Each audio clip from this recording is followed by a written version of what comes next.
y'all? Welcome back to the channel. I'm Black Talent Sport. That's Bullet. We're happy to have you back. Happy you decided to click on another one of my videos. And in today's video, Bullet is going up.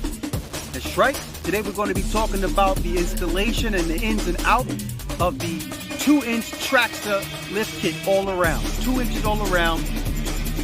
In a little bit, we're going to get into the parts. We're going to get into the installation, of course, how it feels, the ins and outs of having this lift kit, and most important, the reason why I decided to lift Bullet. I kind of made that decision even before I purchased it. I was just doing a whole bunch of research, man, and the lift kit along with that catch can was definitely on the top necessities of having this Explorer. All right, so in a little bit, we're going to get into everything. All right, so stay tuned. Now, I want to take this time out to encourage you guys to continue to like my videos, share, subscribe. If you haven't subscribed already, please do subscribe. All right, hit that notification so that when I come out with my videos, you'll be notified, and this way you'll be able to enjoy the content. Hope you guys are enjoying this comment. If you are, let me know in the comments below. If you're not, hey, let me know that too. Maybe we could perfect this channel together. All right, because that is the goal. We wanna grow. We want to continue to grow. We want to continue to make videos. I'm taking ideas for the types of videos that you would like to see, in addition to what I already have planned, and I'll be letting you know as I come out with a video what the next video is going to be. All right, so make sure you guys are being active in the comments, liking, sharing, and subscribing. All right, appreciate y'all. All right, so what I'm about to do in a little bit here is we're going to go through the installation. We're going to go through the kit. I'm going to show you the components, which is not much, but nonetheless, I'm going to show you what it takes to lift Explorer's 2 inches. All right, so here we go. Now, I don't know about you, but I just love how Bullet looks when it's nice and cloudy out. I mean, this wasn't on purpose. It's like it's about to rain in a little bit, but I did want to make this video, and I just love how the light bends, man. This thing, when it's nice and clean, it's a little dirty right now, but it's still clean. Man, the light just takes on a different level with all the body lines. I mean, look at that.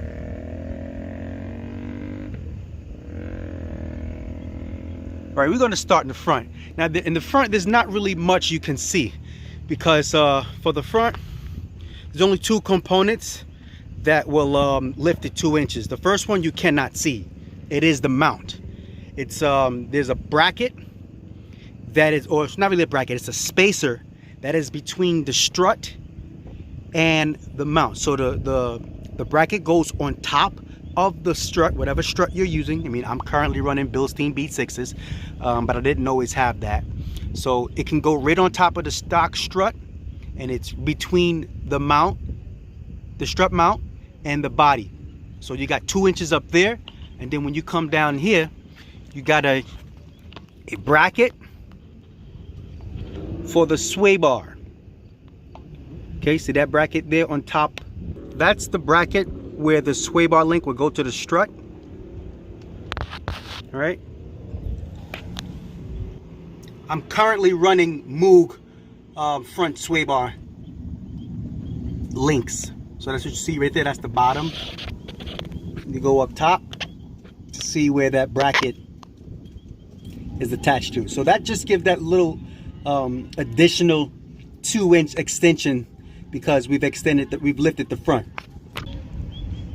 Okay, now moving on to the rear, you can see the lower bracket for the strut, or the shock, I should say. It's really a shock. That's it.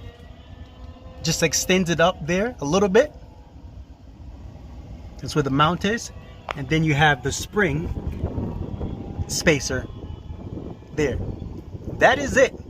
That is all the kit really consists of. Really simple. Raises it 2 inches. Now, what it also does that looks a little odd initially, which is it brings the front of the rear wheel closer to the body right here. A lot of people don't like that. doesn't really bother me too much. These tires that I have on here now are 265 50 20.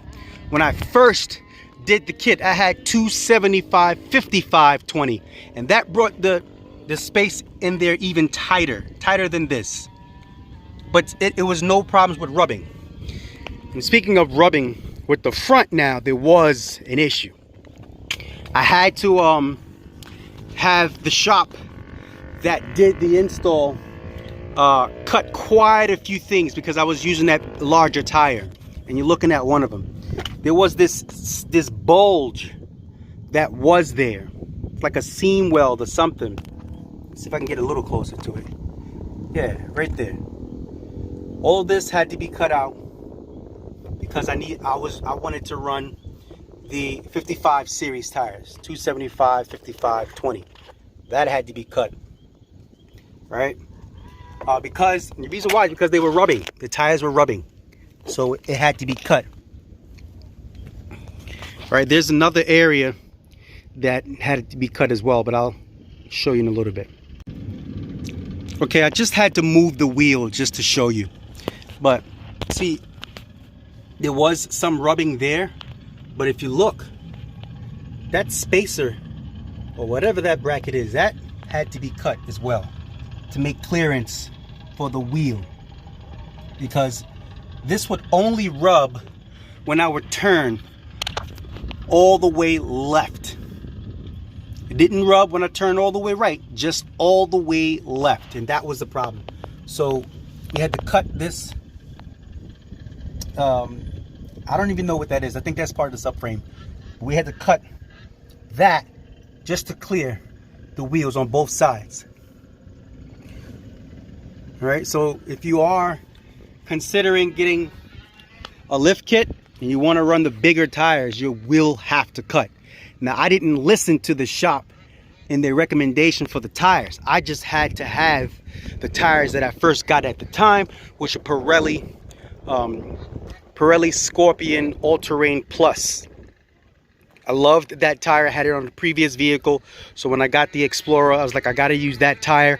And unfortunately, the only size that would fit was the 275 55 20. They didn't have a smaller 20, so I went with that tire anyway. I should have just listened to the shop and used 265 50 20.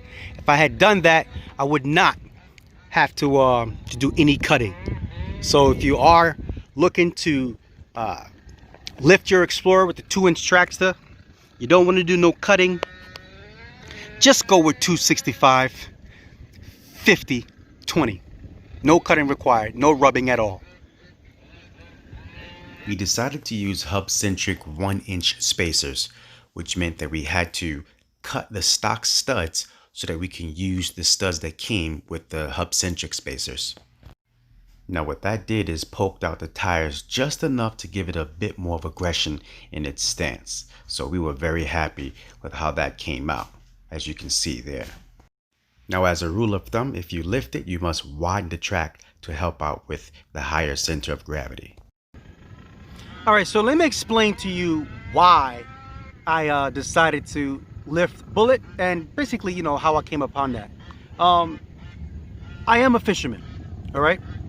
I drive on the beach, and the previous vehicle that I had, I always wanted to lift it. It was a 2012 Honda CR-V. Always wanted to lift it, but the need didn't really arise because I had the same Pirelli Alterain Plus tires on there, right? But the CR-V was very unique. The oil dry system, you would not believe how good it was. And then the ground clearance, it didn't really have great ground clearance. However, there was two aspects of it that afforded me to drive on the beach, which were, it had very good wheel travel, which is very important. And then the bottom of that CR-V was completely flat. Everything, all the components, everything was tucked under something. So it was completely flat. So, you know, I basically was dragging bottom a lot when I was on the beach. But because it was flat, there was nothing to snag against any of the debris that's on the beach. So I was Gucci. right? Not this thing. Good ground, marginal ground clearance. The sport trim is 1 inch lower than the others. Big no-no. And then this thing has no underbody protection at all. There are no, there's nothing protecting anything. Everything is exposed underneath there. I didn't like that. So those two factors, it's low, there is nothing protecting the undercarriage or anything. I was like, well, I'm not gonna be dragging this. My only option is to lift it. So I did a little bit more research, came upon Traxda, found out that they have a 2-inch lift kit. Perfect. So I was like, all right, gotta get it. So yeah, I didn't have more than 10,000 miles. I think I had like maybe 9,000 miles when I finally decided to pull the trigger on the 2-inch Traxda and some wheel and tires. But the wheels and tires took a little bit of time to come, so eventually I just installed the, I had the lift kit installed, because I didn't do it myself. I know how to do stuff like that. Unfortunately, I didn't have the means then, and I still kind of don't have the means to do the lift kit. What are those means? I don't have a shop, and I don't have as many tools as I used to have. I used to be a mechanic, and a lot of my tools got stolen. So therefore, I'm slowly building up the process of getting my tools back, but I don't have a shop currently. And I would definitely like to secure a shop so that we can do some serious build series and installs, not just on the Explorer, but on other projects. I got a lot of crazy stuff I would love to do, got a lot of plans, but need a shop for this kind of thing. So, God willing, this channel grows to where I would like for it to grow, then we'll get a shop and we'll be able to do all the installs ourselves, because it pains me to have to pay somebody to do something that I know how to do myself. Now, it's different if I don't know how to do it. I don't have a problem paying somebody. So basically what I'm saying is I lifted it because I needed to drive it on the beach without dragging anything, especially the air duct that feeds the PTU. Y'all know what I'm talking about. Remember, I said the sport are 1 inch lower. So I'm going to show you this this air duct and the spoiler, little lip spoiler that I really did not want to be dragging.